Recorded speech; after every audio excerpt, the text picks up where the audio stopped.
Welcome to the Unraveling the Scriptures channel. The day when God turned Nebuchadnezzar into an animal marked an era of conquests and glories. The neo-Babylonian Empire, under the command of Nebuchadnezzar, shone during this period of splendor, shortly before yielding to the mighty Persian Empire. This time was filled with remarkable achievements and events that resonated through the centuries. Nebuchadnezzar was not just a ruler, he was a visionary. His most visible legacy is the Hanging Gardens of Babylon, an extraordinary engineering feat considered one of the seven wonders of the ancient world. Ascending to the throne in a world shaped by the conquests of his father Nabopolassar, who had claimed lands as vast as Palestine, Syria, and Mesopotamia, Nebuchadnezzar was destined to expand the inherited domains. The victory at the Battle of Carchemish in 605 BC, where he defeated the Egyptians, solidified his reputation as a formidable strategist. However, it was in Jerusalem that his impact was most deeply felt. The Lord used the Babylonian king as an instrument of correction for Israel, punishing the people for their idolatry and rebellion. Between 607 and 586 BC, the Jews were taken captive to Babylon, marking a period of exile and spiritual reflection. The siege of Jerusalem, orchestrated by Nebuchadnezzar, was a relentless campaign that lasted over a year and culminated in the devastation of the Jewish temple, the capture of thousands of its inhabitants, and the destruction of the city itself. This dark episode marked not only physical but also spiritual downfall, with the cultural and religious heart of Judah laid to waste. Among the many taken to Babylon was Daniel, a young man of unwavering faith and unmatched insight. Daniel's fate in the Babylonian court took an extraordinary turn after he interpreted a dream of the king, an event recorded in the second chapter of the book of Daniel. This ability not only saved his life but also elevated his status before King Nebuchadnezzar. Once again perplexed by a dream, the king found resolution only through Daniel, as described in the fourth chapter of the same book. Daniel's interpretations not only unraveled the mysteries of dreams but also paved the way for a greater revelation. Deeply impacted, Nebuchadnezzar proclaimed the greatness of God to all peoples and nations, recognizing divine majesty and the eternity of his kingdom. The 30 years between these events were ones of reflection and transformation for the king. In the twilight of his life, advanced in age and experience, Nebuchadnezzar offered a personal narrative that Daniel included in his text. Before facing a profound test of humility, God offered Nebuchadnezzar a chance for correction through a warning in a dream. This dream occurred during a period of peace and prosperity, at the height of luxury in his palace. Despite the external comfort, the dream deeply disturbed the king, leading him to summon the wise men of Babylon to interpret it. None of them could provide an explanation except Daniel, also known in Babylonian as Belteshazzar.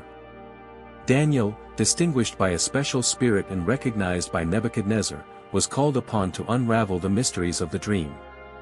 This interaction not only reaffirmed Daniel's unique position as a prophet and interpreter but also solidified Nebuchadnezzar's transformation from a powerful king to a proclaimer of the supreme power of God.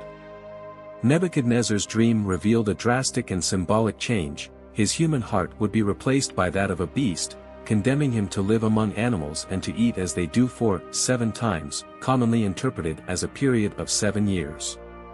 This dream had a clear and severe purpose, to demonstrate that the Most High rules over the kingdoms of men and gives power to whom he desires, even to the humblest, emphasizing divine authority over human presumption.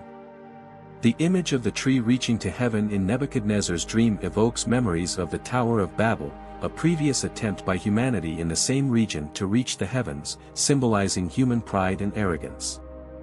This dream not only foresaw Nebuchadnezzar's imminent humiliation but also served as a powerful reminder of God's sovereignty over all the kingdoms of the earth. Divine intervention in Nebuchadnezzar's dream is announced by a vigilant and holy being, possibly an angel, proclaiming God's judgment. This judgment not only implies Nebuchadnezzar's fall from his lofty position of power but also his degradation to a less than human state, living like a beast among the field animals. This condition, described in medical terms as lycanthropy, though not necessarily linked to any known illness, symbolizes the loss of human dignity that accompanies extreme pride.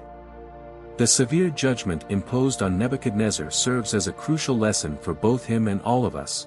The Most High rules over the kingdoms of men and gives power to whom he desires. Through this episode, Nebuchadnezzar was forced to confront the reality that despite his immense accumulated power, his dominion was indeed a divine concession. God, with ultimate authority over all kingdoms, has the power to both grant and withdraw authority, reinforcing the notion that he never relinquished his sovereignty and continues actively governing humanity. The potential restoration of Nebuchadnezzar's kingdom, conditioned upon his recognition of divine sovereignty, would highlight a miracle demonstrating God's power to establish and dethrone kings. This act would serve as a profound lesson in humility and a recognition of true divine power that surpasses human ambitions. Nebuchadnezzar's transformation into a less-than-human state, forced to live outdoors and endure the harshness of the elements, was not only a physical punishment but also a visible manifestation of his spiritual and mental decline. This period of humiliation lasted 7 years, during which the king experienced the total loss of his dignity and power, a concrete demonstration that true dominion belongs solely to God. After these 7 years, Nebuchadnezzar regained his sanity and was restored to power by divine intervention. Upon restoration, he promptly praised the Most High, acknowledging that only God's power is eternal and that any resistance to this supreme power is futile. This drastic change in attitude starkly contrasted with his previous arrogance and self-sufficiency. Nebuchadnezzar's experience serves as a powerful reminder that God controls the kingdoms of the earth and that human pride has no place before him. The episode of humiliation experienced by the king demonstrated that true power belongs exclusively to God and that any position of authority people hold is granted by him. When Nebuchadnezzar returned to the throne after acknowledging divine supremacy, he not only regained his position but also experienced a greater greatness than before. This reflects the biblical principle that God exalts those who honor him.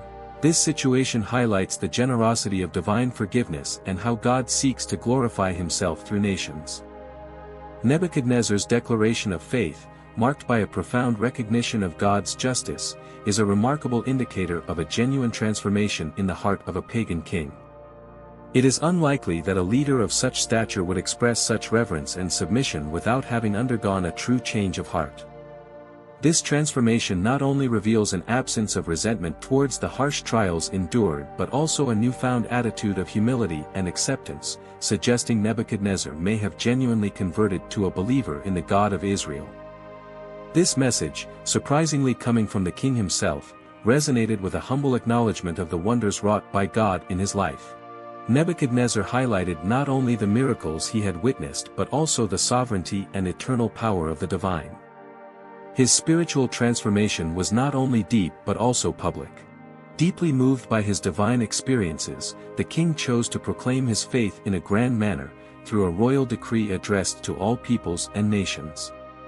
This decision not only reflected a personal change but also served as a powerful testimony to God's sovereignty.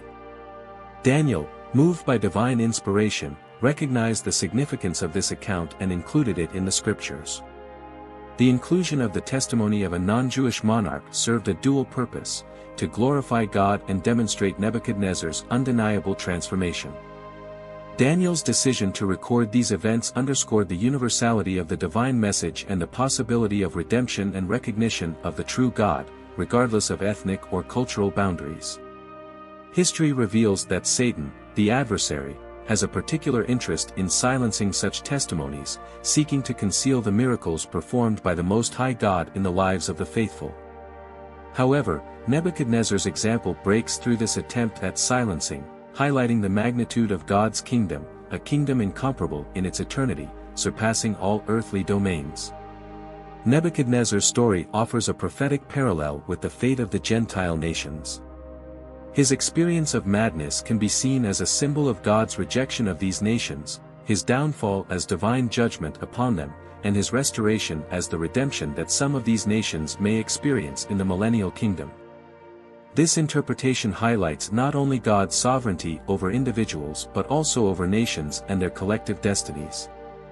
Nebuchadnezzar's life serves as a crucial lesson for all, especially on the importance of avoiding arrogance and pride. Instead, we are called to embrace the humility exemplified by Jesus Christ. I hope you enjoyed the video. If you like this type of video on biblical history, please like and share with friends and family. May God bless you all, and see you soon.